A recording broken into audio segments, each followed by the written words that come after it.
The other thing I would say is surround yourself with people who are better than you, and surround yourself with people who you aspire to be, because you are the average of the 5 people you surround yourself with. Hello and welcome to the Auto Ethnographer. I'm John Stech, your host on this journey. We travel the globe to bring you stories about culture and the global automotive industry. Fasten your seatbelt and let's get started. Hello and welcome to this week's episode of the Auto Ethnographer. We have a great guest, and maybe you can guess the city in the background, but the guest is Adi Bathla, and he is going to join us today for a great conversation about his technology company, as well as about his origin story, which plays a big role into his company.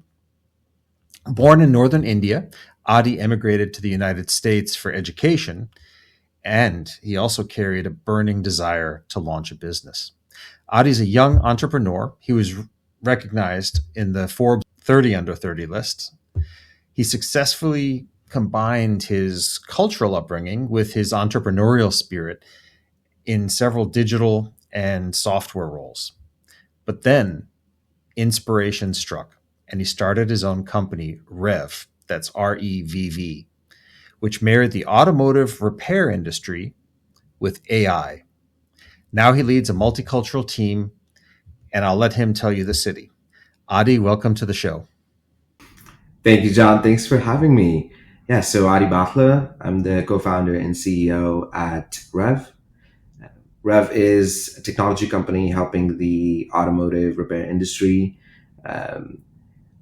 helping the industry really navigate the shift to software-defined vehicles, powered by government mandates and regulatory tailwinds. Today, your average technician that has been used to working with the bumper, the fender, the quarter panel is now expected to do work that is akin to a skilled engineer, fixing cameras, sensors, modules, electronics, and cars.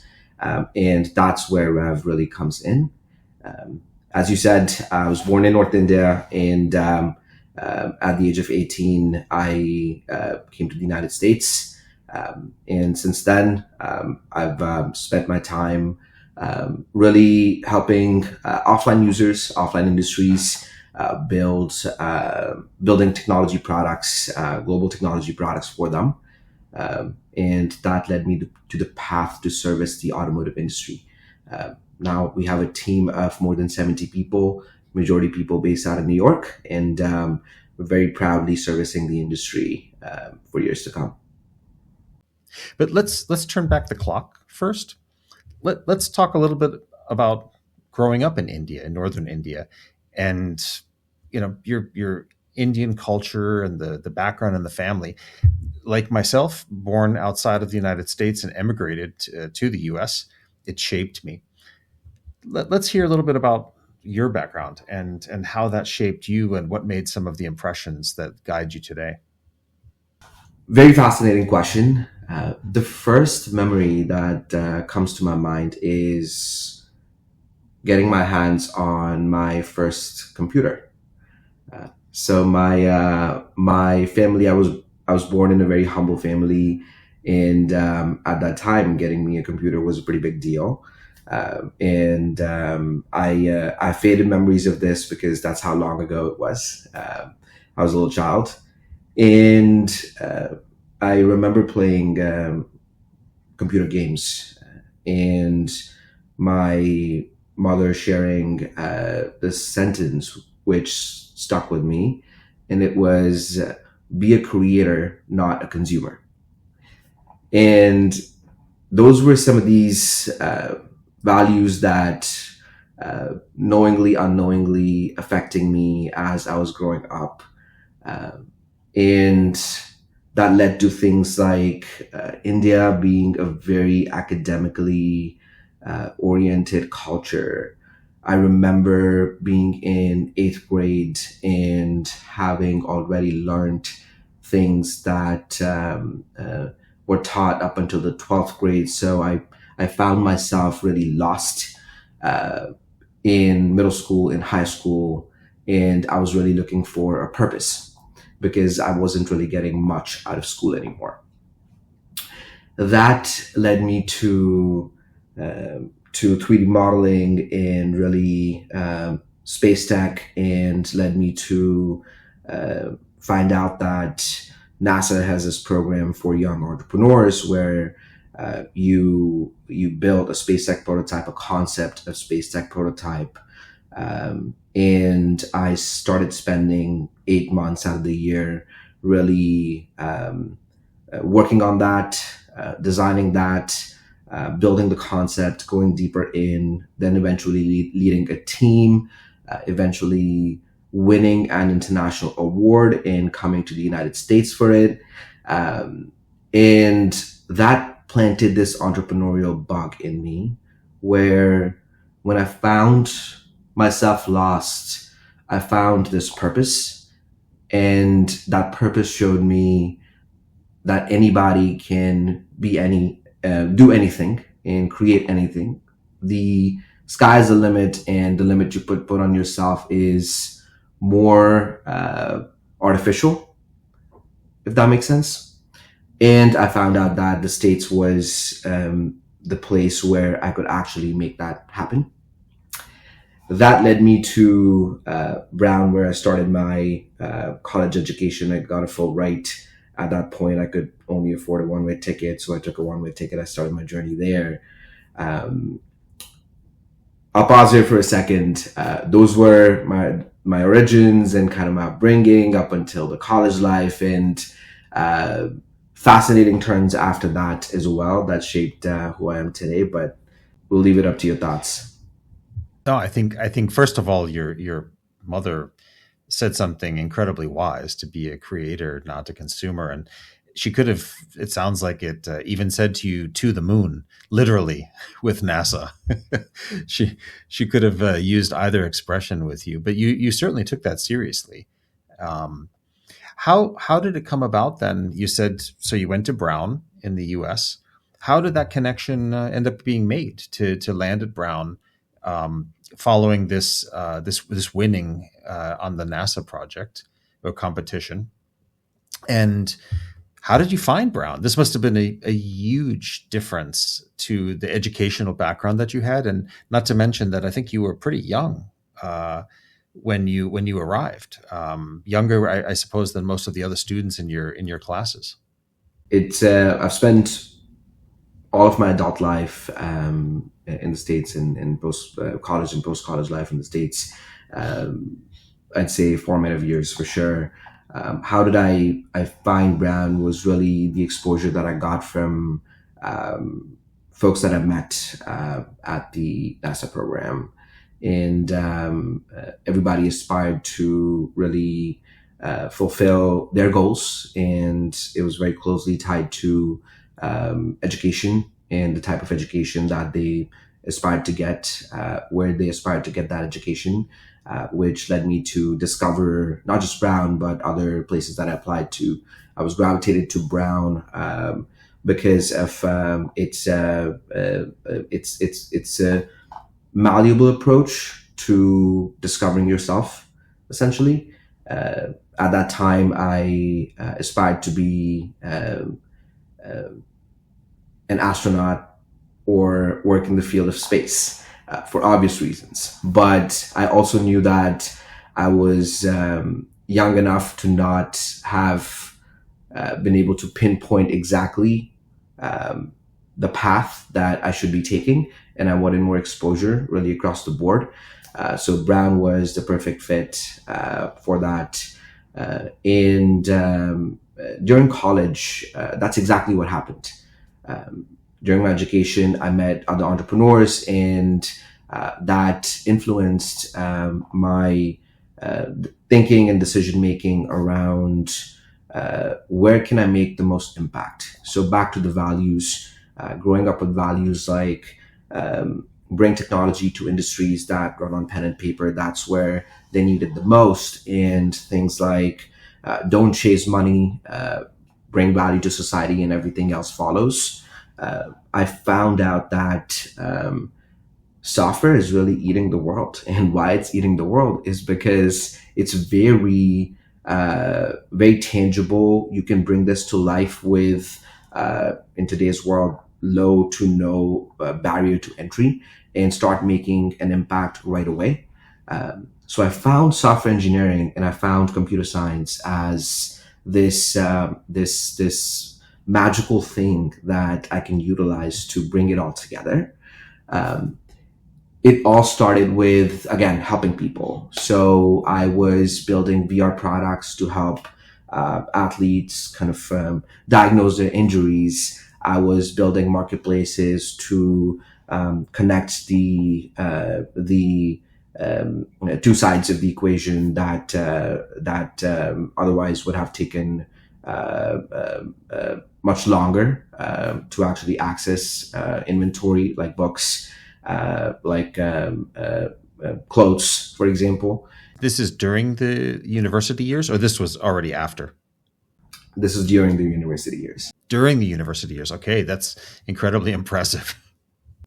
I was I was shipping these products to really solve a pain point or the pain points that I was seeing, but I was also failing, and every failure was a learning point, and also was fueling the fire of really making the impact.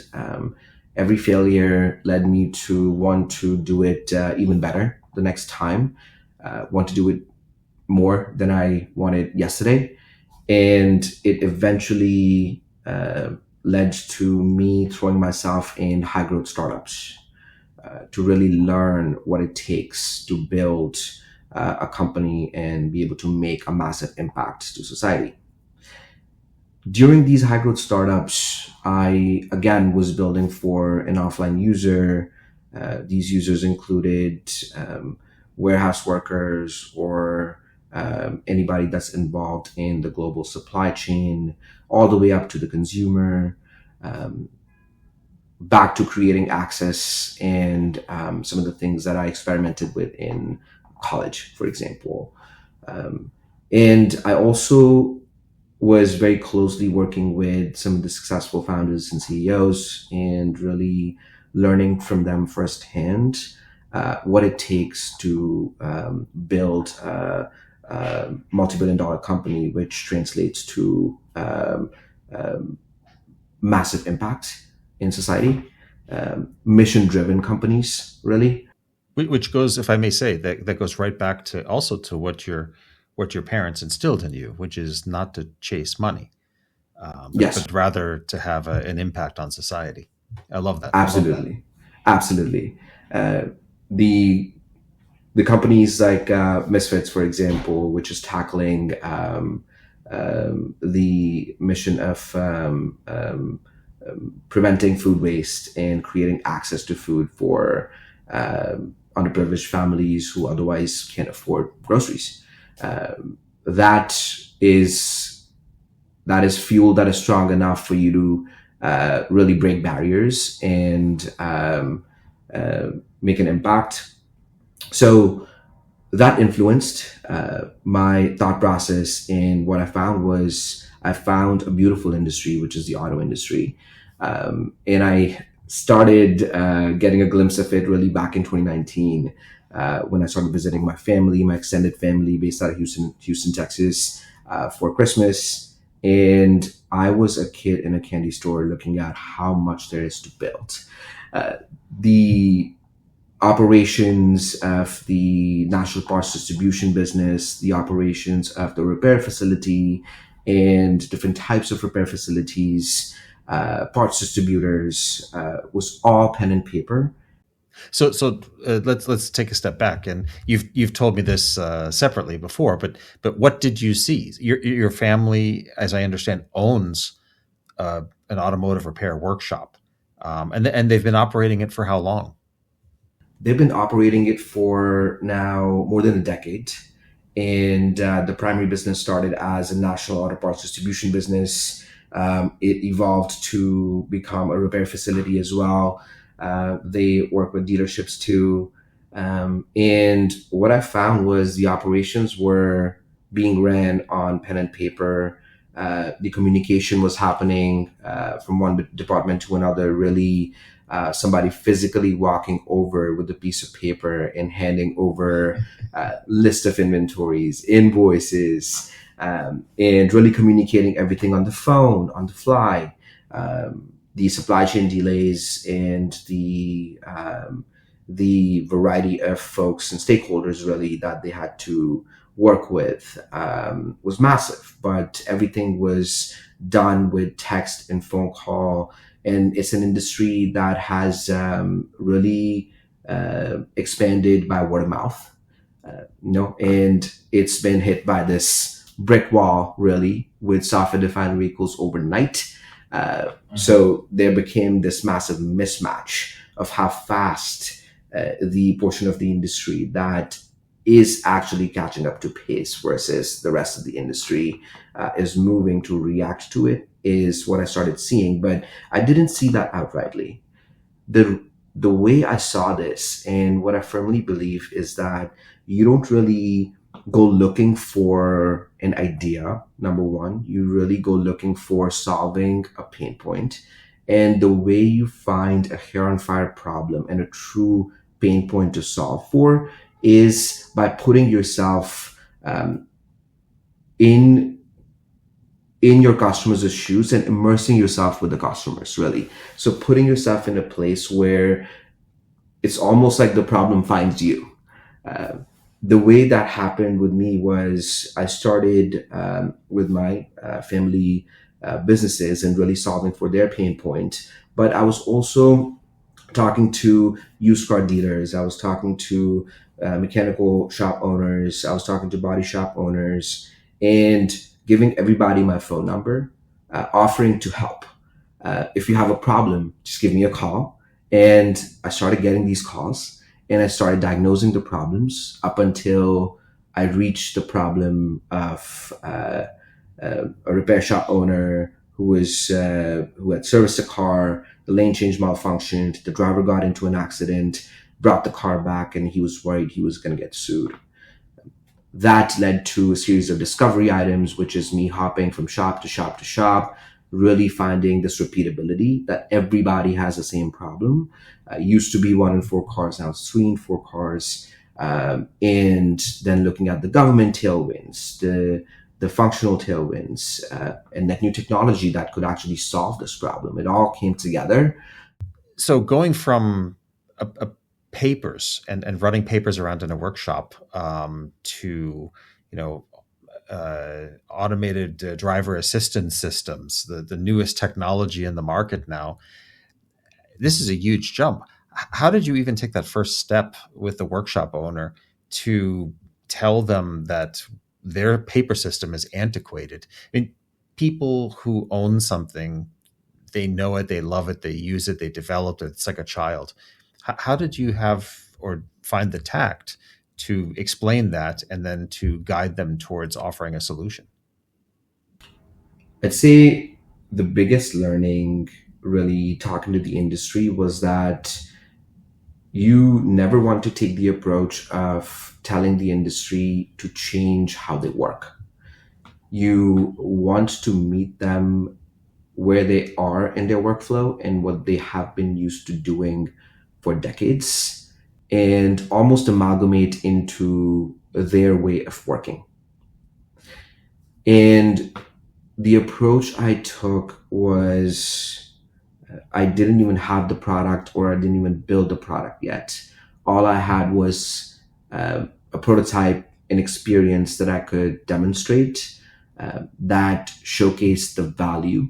And the point of it was to really have the value, such as compressing the research time into seconds and giving you actionable insights. And I demonstrated that to the shops to really get their feedback at a rapid pace. And when it came to extracting that feedback, the biggest piece of it was we wanted to we had to really integrate in their existing systems. So the hardware that they use, they scan the car every single time it comes to the shop. And how can we utilize that existing infrastructure to really have the solution run in the background for them and give them insights soon as they do what they have been doing since a very long time. So really meeting them where they are in their workflow was the way to really convince the industry that this is a solution for you. Combine that with the hair on fire problem that they're going through, that becomes magical. Okay. No, that makes a lot of sense. That approach, certainly to guide them through, and not necessarily to upset the apple cart, just to enhance the apple cart. So now this was, if I understand correctly, an earlier iteration of what would become Revv. How did that develop, and end up becoming Revv? So how did that evolve? Because to go from organizing, for example, workshop flow and guiding it in a digital manner to what you're specializing in, and I think here you probably want to talk a little bit about what it is that Revv does, since most of the audience is in the automotive industry. How did that evolve, and how did it become the technology that it is today? So I'll start by sharing briefly what Revv does today and the problem that it solves for. So today, more than 94% of the vehicles on the road have systems like automatic emergency braking, lane keep, and these are powered by sensors, cameras, modules, electronics. And it's a monumental research task for the shop to really understand what needs to be done to the car when it comes to these repairs, repairing these specialized components. And time equals revenue for the shop. They don't get paid for this research, which can take up to weeks. And as a result, majority of the industry doesn't do this, which is a road safety hazard on a macro level. So that's where Revv comes in, and Revv compresses this research time into seconds, gives shops actionable insights around systems equipped, components impacted, procedures to be performed, step-by-step instructions, and manufacturer-ready documentation for insurance reimbursement purposes. So when you talk about the services and so on to be performed, you're talking about what, like if you're replacing a windshield or replacing some of the cameras or sensors, are you talking about just the service on the physical part, or are you talking also calibrations, or can you explain that a little bit more? If you replace a bumper or a windshield, it's most likely the case that there are sensors and cameras equipped behind those components, which need to be recalibrated to act for these for systems like automatic emergency braking and adaptive cruise control to actually function again. And as I was mentioning before, it's a tectonic shift in the way the industry has to repair the cars, because they've been used to repairing the bumper, the fender, the quarter panel. But these procedures that are vertical align, static calibration, dynamic calibrations, these require the mats and targets and lasers. The work is more akin to a skilled engineer. So it's a tectonic shift in the way you repair cars. An example here would be this tailwind is so massive and so recent that we're onboarding now more than 100 businesses every single month onto the platform. And majority of the businesses that we're onboarding are starting to perform these procedures, which are mandated for the first time. And the businesses, your primary target customer, these are independent repair workshops?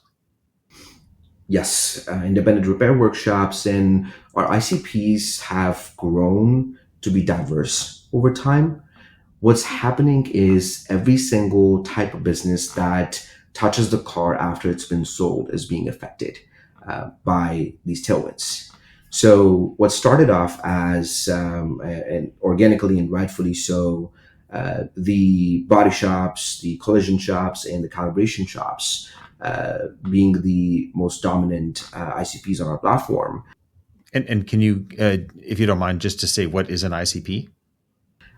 Ideal customer profile. Thank you. For those on the audience that don't know, thank you. And that has evolved to now glass shops and mechanical shops. Um, the example of mechanical shop would be if you are inspecting an engine, you have to go to the body of the car. And if you have to go to the body of the car, that is impacting any sensors or cameras that are equipped behind those components. So this ripple effect is really happening across the industry at a massive scale.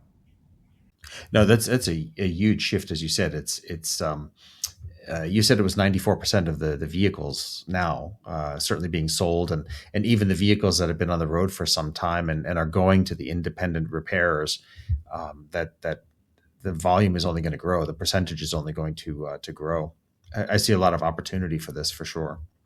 Absolutely, and a lot of opportunity to help the industry, guide the industry, and uh, give them the tools that they need so they can focus on the car and the customer rather than focus on running a shop or doing research. So now that we understand what the technology is and what your company does, and who the customer is and how you help them, let's go back a little bit and let's open up the door on how did your cultural upbringing now influence you to bring you to this point on leading the company, right? Because 2 years ago the company was extremely small, and now you mentioned you have 70 employees. How do you do this? How did you merge your cultural upbringing and some of the incredibly wise words you heard from your parents? And how do you merge that with what you've learned since being on the ground in the United States, especially in this entrepreneurial environment, to leading this company? The values that were part of my upbringing and how they evolved to when I reached the States and now majority of my all of my adult life really, they truly shaped who I am. And I think one thing that I learned was culture. Culture is very, very important. It shapes who you are. And hopping from one culture to another that had stark differences really throws you at the deep end and really puts you in a sink or swim mentality. So you get to understand the psychology of somebody going through that level of change. That is the pace of change that somewhat mimics what a high growth startup goes through. Not every human being can go through a lot of change in a very short amount of time. Personally, I love learning. I love learning at a really fast pace. And what I got to understand was that power is in conscious change. And if you're growing personally, if you're growing professionally at that rapid of a pace, you almost need to expect that your role and your impact at the company, at a high growth startup, is going to evolve.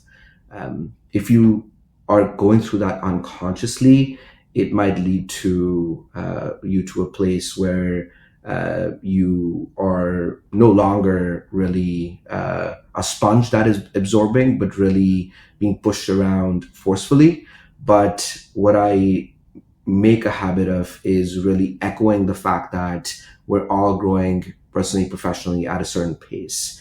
And if you're conscious about this change, what we are going to experience is decades of change in a very short amount of time.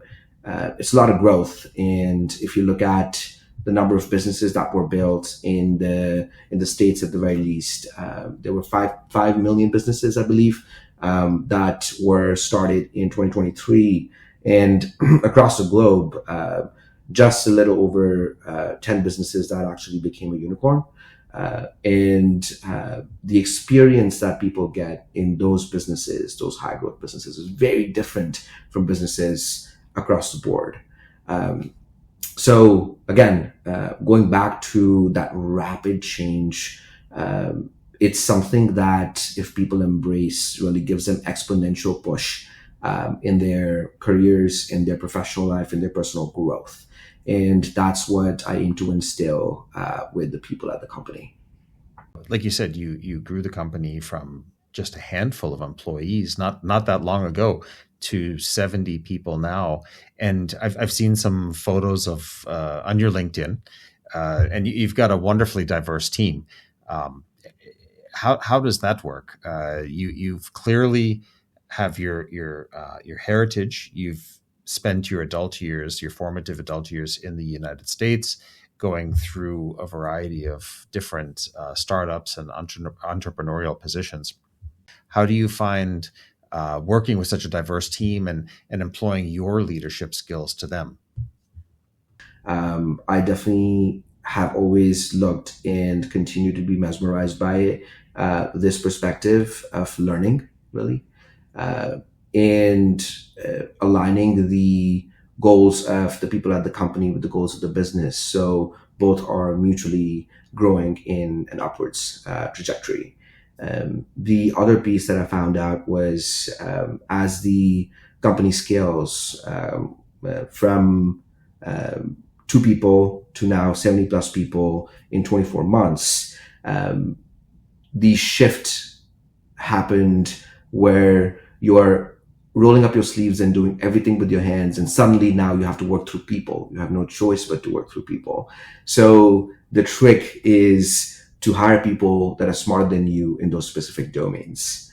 And once you've done that, and really consciously, hired every single person, because every single person is a percentage addition to the culture at the stage and even beyond the stage. And that's where, if you peel back the onion, the diversity in the team comes in as well, because the diversity in opinions, diversity in backgrounds actually brings in this rich perspective.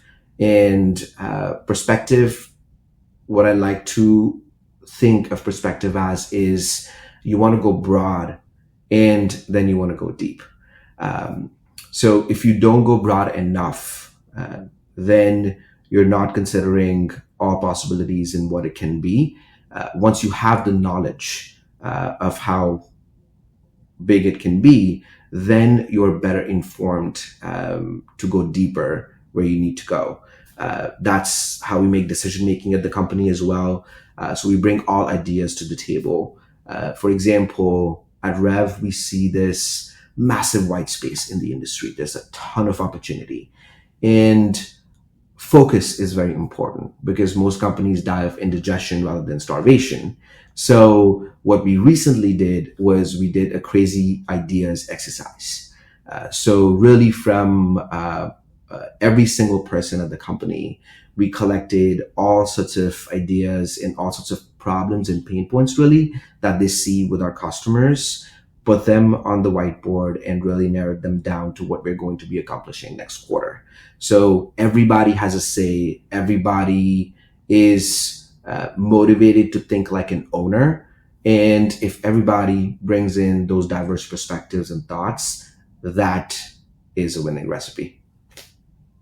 It's great because from what I see, there's a red thread that runs from what you described as a humble origin, humble beginnings, but you've clearly kept that humility when you say that you hire people who are smarter than you, understanding that you can't know everything, you can't do everything, but you then bring in people that you have to trust.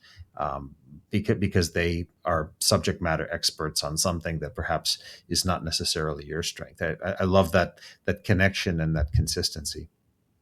That's the way to win, and I firmly believe that. I've seen some magic happen at the company because of exactly that. So I have a kind of a funny question. So you've really evolved growing up really in your adult life in the US. So your family, your parents and rest of the family are still in India. Do they recognize you anymore? Are you overly Americanized? Because I know that I have Americanized quite significantly in the last years. That's a great question. they they my parents are absolutely, they're back in India, and I'm still very much tied to the hip with them in a way, because I speak with them on a regular basis, and they've really seen the growth in me as well. And in a way, we're tied in a way that they've seen the evolution to a point that they can pinpoint what those defining moments in my career, in my all of my adult life in the States have been, from their perspective. Because back to change, a lot of the times you are consciously, unconsciously changing. And what I found is your parents are able to remind you and pinpoint those fundamental moments where that change happened better than you. So it's almost as if they are on the passenger seat with me, and keeping me abreast of all this change that is happening in a very positive way. And yeah, absolutely, there's cultural differences. They recently visited me as well. It was a strange dynamic where there was a war going on, and they live close to the border of India. So I got a phone call recently, and they weren't feeling safe. So I flew them out. Within 24 hours, they were with me. So we spent a couple of months together as well. They got to see the company. They got to see everybody. I have at the company as well with me. So that was a moment where I got in touch with those roots and those values, and that upbringing again. And sometimes those reminders just give you rejuvenated sense of motivation and passion that you take back at the company, and then further supercharge it. Well, first of all, I just want to say that I'm glad that your parents are safe, given the situation that was going on some time back. That's great that you did that for them and brought them to the U.S. for a short period of time. I also think it's great how you described it, with having them, for example, sitting in the passenger seat with you the whole way. I mean, it really shows how you've really kept yourself connected to the roots and what guides you, as well as driving forward on a continuous basis as you learn and develop. Absolutely. I think that has been a massive driving force, and it continues to be.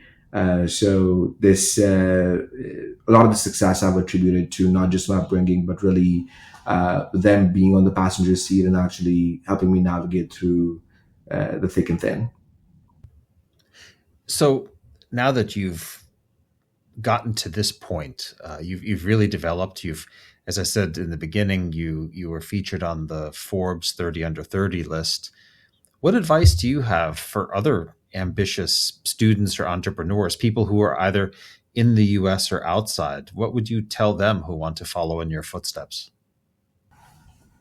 The first thing I would tell them is the limitations and the barriers to entry that we think about when we really want to tackle something that we feel passionate about, or more psychological than you think. I'd say if you are a passionate entrepreneur, or if you are a passionate person in general looking to make an impact, all you need to do is get started. All you need to do is put one foot after the other, rather than thinking about, for example, how will I talk to investors, or who do I go to build this technology, or I've never sold anything in my life before. These are all caps that you put on yourself, which are artificial. And the best way to really make that impact and take that leap and take that jump is to immerse yourself and just take it step by step, and true belief in yourself that anybody can be anything, can do anything. This is the best time to be building, especially in this day and age. Companies are growing faster than ever. There's the lowest barrier to entry. So any entrepreneur, I definitely encourage them to take the leap.